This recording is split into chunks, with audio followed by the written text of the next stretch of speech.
Olá pessoal, aqui é o Velgas, hoje dia 26 de agosto de 2022. A Rússia sem dúvida tem um plano macabro, doentio para a usina nuclear de Zaporizhia. Ela já controla essa usina desde março, mas recentemente agora bombardeou a usina com mísseis. Eles mesmos fizeram isso. Eles fizeram isso usando uma tática conhecida como bandeira falsa. Eles lançam mísseis sobre a usina e põem a culpa nos ucranianos e procuram parecer que são os ucranianos. Normalmente eles usam para fazer isso o grupo Wagner. Nós vamos discutir isso agora, quero apresentar para vocês o que está se passando lá de fato. Mas primeiro quero pedir a vocês, inscrevam-se no canal. O que vocês veem aqui, vocês não veem em outros canais. É importante a sua inscrição, a sua participação, não custa nada, é de graça. É só clicar em cima ali onde está escrito inscrever-se.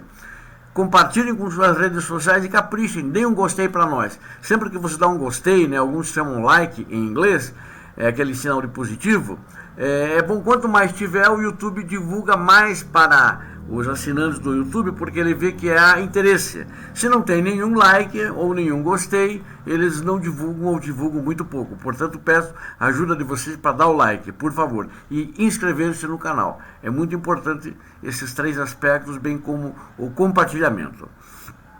Bom, essa usina ela foi desconectada, ficou algumas horas desconectada, que eles tinham esse plano, a Rússia, eles queriam passar a conexão para a Rússia, para as cidades da Rússia, para a energia da Rússia. Mas há umas 4 horas atrás, agora na data de hoje, né, no dia 26, que é sexta-feira, eles voltaram a conectar de novo, sem passar para a Rússia, porque nesse tempo que ficou desligada a usina na Ucrânia, não daria tempo mesmo de passar, né? Então nós vamos ver por que eles fizeram isso e por que voltaram. O plano deles arrisca uma falha catastrófica dos sistemas de refrigeração, essa desconexão, ou seja, pode entrar em pane o sistema de refrigeração. Aconteceu isso em Chernobyl, né? Há muitos anos atrás, eu fiz vídeos aí sobre isso, se vocês pesquisarem no meu canal. Então, esse é um grande problema. E essa falha pode trazer uma catástrofe, explode, e isso é um perigo para a Europa, para a Ucrânia principalmente, mas não só, inclusive para a Rússia, que está ali do lado, mas é um perigo para toda a humanidade. Um plano detalhado foi elaborado pela Rússia para desconectar a maior usina nuclear da Europa na rede elétrica da Ucrânia, arriscando uma falha catastrófica de seus sistemas de refrigeração. Os líderes mundiais pediram que o local de Zaporizhia fosse desmilitarizado depois que surgiram imagens de veículos de combate do exército russo dentro da usina. Eles já alertaram a Rússia para não cortá-la da rede ucraniana e conectá-la à rede de energia russa, que é o plano deles, né? Era o plano deles. Mas a desmilitarização eles não aceitaram, mas ainda pelo menos essa desconexão por um período curto de tempo voltou a conectar na rede ucraniana. Pedro Kutin, que ele é o chefe da empresa de energia atômica, é o presidente da empresa, disse que os engenheiros russos já haviam elaborado um plano para uma mudança com base no planejamento de emergência para combater as conexões de energia restantes, porque tem algumas conexões de energia pelo bombardeio russo, né, pelos combates, foram destruídos por eles mesmos. Eles apresentaram o plano para trabalhadores da fábrica, e os trabalhadores da fábrica apresentaram para a administração da fábrica. A pré-condição para esse plano era o dano pesado de todas as linhas que conectam a usina nuclear de Zaporizhia ao sistema ucraniano, disse Putin. Ele deu uma entrevista sobre isso à Rádio Independência da Ucrânia, Rádio Svoboda, na quarta-feira última, com o país praticamente bloqueado por causa da ameaça de ataques russos. Ele teme que as Forças Armadas da Rússia estejam agora visando essas conexões para tornar o cenário de emergência uma realidade. A Rússia bombardeou o local da fábrica com mísseis. Você veja só que crime, né? Usando bandeira falsa. Pessoas que ela caracterizou como ucranianos, que não eram ucranianos, suspeita-se que sejam do grupo Wagner, o exército particular do ditador Putin. Eles começaram a fazer isso e todos esses bombardeiros apenas para tirar as linhas do ar, ou seja, para justificar desligar. Outras ameaças à segurança nuclear na usina incluem veículos tão apertados em salas de turbinas que eles colocaram que os bombeiros teriam dificuldade para acessá-los se o incêndio ocorresse, e uma campanha de terror contra trabalhadores que eles têm feito sistematicamente, que optaram por permanecer na usina na linha de frente, mas notadamente são a favor da Ucrânia. Tem o caso de um trabalhador que foi espancado até a morte na frente de outros trabalhadores para servir de exemplo. E outro ficou tão gravemente ferido que precisou de 3 meses para se recuperar. E mais de 200 trabalhadores da fábrica foram presos. As conexões de eletricidade da usina já estão em uma situação crítica, com 3 das 4 linhas principais que a conectam à rede da Ucrânia quebradas, durante esses ataques, né? E 2 das 3 linhas de backup, que tinham as linhas reserva, né, que a conectam a uma usina convencional, também estão inoperantes. A Rússia, talvez ela esteja mirando essas linhas que conectam o local de Zaporizhia à rede elétrica da Ucrânia, para tornar realidade, na realidade, essa é minha opinião, não é só minha, né? Isso aí eu estou replicando o que a Europa está dizendo, os analistas internacionais, e o que os russos deixaram claro para os trabalhadores. Eles vão fazer uma troca de emergência, ok? O plano russo de desconectar completamente aumentaria o risco de uma falha catastrófica, deixando a usina dependente de uma única fonte de eletricidade para resfriar os reatores. Você não pode simplesmente mudar de um sistema para outro imediatamente. Você tem que desligar tudo de um lado, então você começa a mudar do outro lado, disse o Kotin, que é o presidente da empresa. Durante uma mudança entre os sistemas de rede, a usina dependeria apenas de um gerador de backup, movido a diesel, sem outras opções, caso isso falhasse. Após apenas 90 minutos sem energia, os reatores atingiriam uma temperatura que é muito perigosa, e eles só estão com esse sistema, um gerador de energia. Isso é muito perigoso. Durante essa desconexão, a usina não estará conectada a nenhuma fonte de alimentação. Esta é a razão do perigo. Se você não fornecer resfriamento por 1h30, e tudo vai estar derretido. E aí que a coisa vai ficar muito difícil, né? Porque a radiação poderá entrar, já começar de se soltar dentro da própria usina. E quem está lá, os próprios russos, seriam os primeiros atingidos. A Rússia assumiu o controle da fábrica de Zaporizhia em março, né? Como eu já disse para vocês. Mas ela é administrada tecnicamente por trabalhadores da Ucrânia. Então tem havido um alarme crescente sobre a gestão russa no local das últimas semanas, de pressão sobre Moscou, para permitir a visita de inspetores da ONU.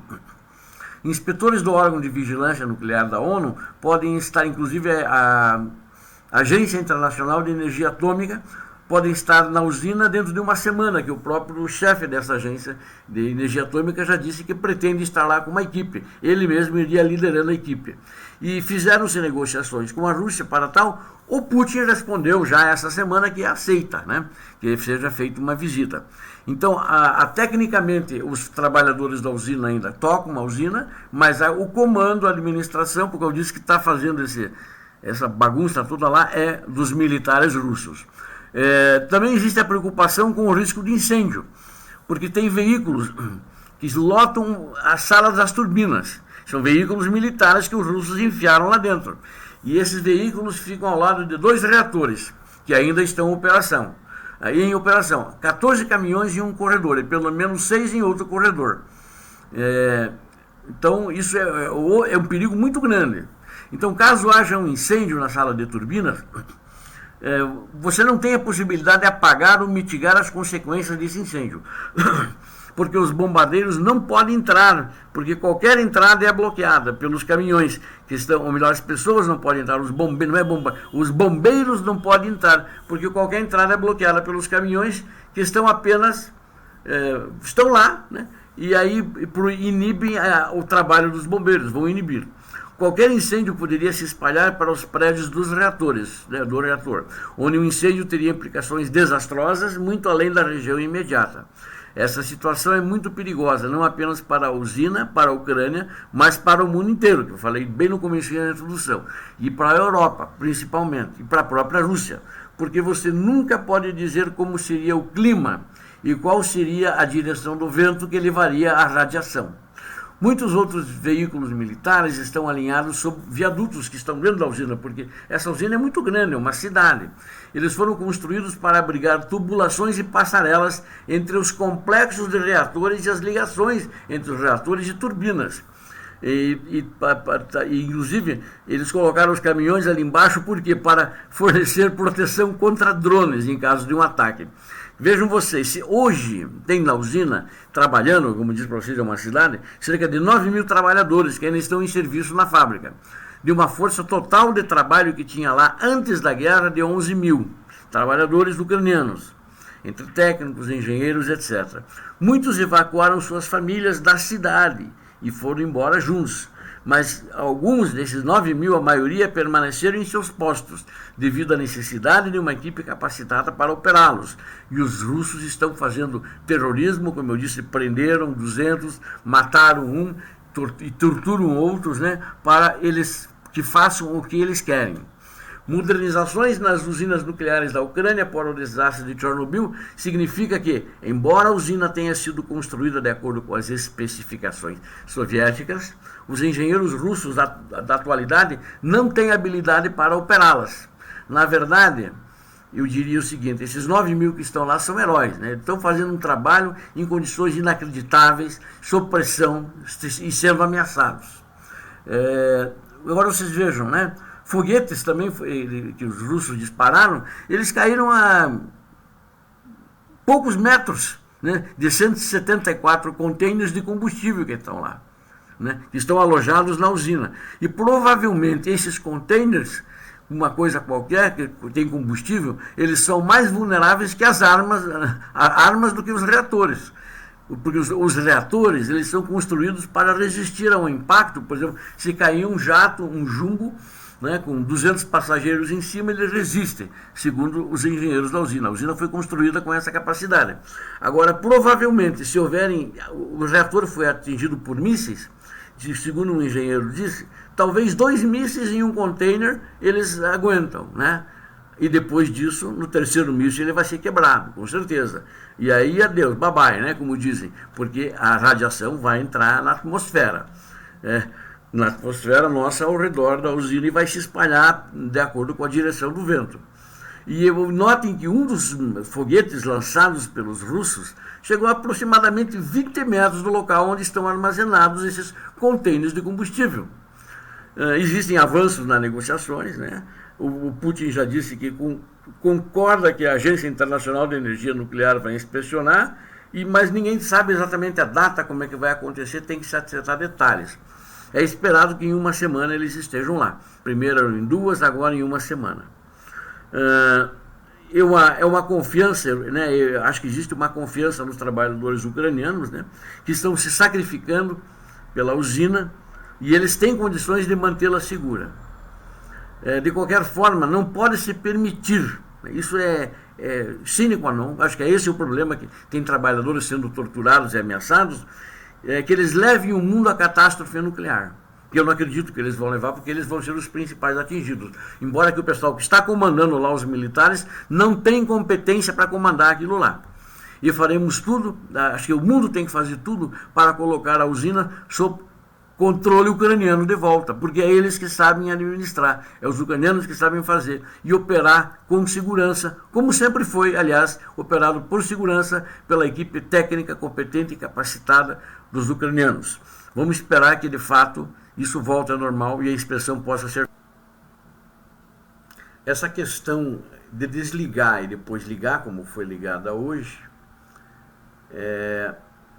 não significa necessariamente que os russos desistiram de passar a ligação para a rede da Rússia. Elas voltou a ser conectada na rede ucraniana. Na minha opinião, isso pode ter sido um treinamento de como a temperatura iria se comportar. Essa é a minha avaliação. E, na realidade, o mundo, as autoridades mundiais, principalmente os países que detêm essa energia, ela tem que lutar para proteger Zaporizhia, né? À medida que as tensões aumentam em torno da usina nuclear de Zaporizhia, na Ucrânia, os líderes mundiais têm que correr contra o tempo para inspecionar a instalação e evitar um possível desastre nuclear. Zaporizhzhia foi pega, na realidade, no fogo cruzado da guerra na Ucrânia, movida pela Rússia de uma maneira ilegítima, imoral e criminosa. E eles estão, para isso, fazendo mais um crime dentro dessa usina, na Ucrânia, que é uma usina ucraniana. Eles querem passar para a rede russa, eles querem roubar toda essa energia, como roubaram grãos, como roubaram metal das siderúrgicas em Mariupol e outros. Ou seja, eles são assim, eles são saqueadores e querem agora saquear. Mas nós temos que ver as graves consequências, e qualquer dano potencial a Zaporizhzhia pode ser um suicídio, né? Isso é muito importante, isso tem que ser acompanhado, né? Essa desconexão que houve, não aconteceu nada, eu acho que foi um teste, né? A interrupção temporária acabou com a eletricidade em grandes extensões do sul da Ucrânia, que é onde estão brigando, que é onde a Ucrânia está reconquistando o terreno. Os russos estão tendo muitas dificuldades lá. Então, essa é uma situação complicada. O presidente da Agência Internacional de Energia Atômica, que é o italiano Rafael Grossi, disse que está determinado a liderar pessoalmente uma missão da agência à usina nos próximos dias para ajudar a estabilizar a situação de segurança e proteção nuclear lá. Então eles vão investigar, acho que até por causa disso que a Rússia não mexeu agora, o Putin já aceitou essa inspeção para ver se está tudo ok. Mas não está tudo ok, porque tem coisas lá que já foram danificadas, mas sem que tenha havido um vazamento, um derretimento de alguma coisa qualquer assim. Essa é a situação. As Nações Unidas pediram uma zona desmilitarizada, disseram que a Agência Internacional de Energia Atômica está atualmente se preparando para uma inspeção, embora isso dependa das negociações em andamento. Tanto Kiev quanto Washington denunciaram Moscou para colocar a usina em perigo e pediram que ela abandonasse o controle e desmilitarizasse, o que o Kremlin, né, e a banda de gangues que está lá, liderada por Vladimir Putin, não aceitou e culpou a Ucrânia por isso. Mais um crime do perigoso criminoso Vladimir Putin. Obrigado a todos vocês que assistiram a este vídeo. Não esqueçam, deem seu like, compartilhem com suas redes sociais e peço a vocês, inscrevam-se. Preciso de vocês inscritos no meu canal. É muito importante para fortalecer e possibilitar o crescimento no canal. Deus abençoe a todos, Deus abençoe a todos e abençoe principalmente a Ucrânia, o Brasil, e que essa guerra estúpida, ignorante, imbecil pare de uma vez. Stop war, parem a guerra. Obrigado a todos. Paz e bem.